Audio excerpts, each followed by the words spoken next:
যেটা আকরাম বললো সে 10 বছর পরীক্ষা মনে করেন বিভিন্ন কোম্পানিতে জব করছে, এটা কিন্তু একটা মেসেজ। কেন আমি বলবো যে 10 বছর সে যে অন্যান্য কোম্পানিতে জব অন্যান্য কোম্পানিতে সে বিজনেস করছে, কিন্তু আজকে যে সে রিয়েকশনে সফল হলো, এটা কিন্তু তা আমি বলবো যে ওই 10 বছরের অভিজ্ঞতার ফসল।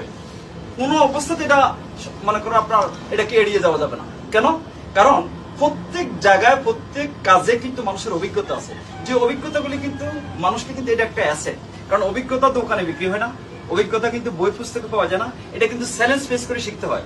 তাইলে যে আজকে আকরাম যে 10 বছরের যে অভিজ্ঞতা নিল অন্যান্য কোম্পানিতে, এই কারণে সে এখানে সফল হয়েছে। কিন্তু সে যদি অন্যান্য মতো বিগিনিং শুরু করতে এটা, তাহলে সেভাবে সফল হইতো না।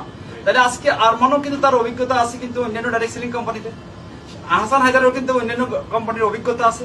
কিন্তু আমি যখন শুরু করছি আমি ব্র্যান্ড নিউ, মানে আমার এই ইন্ডাস্ট্রি সম্পর্কে কোনো অভিজ্ঞতাই ছিল না।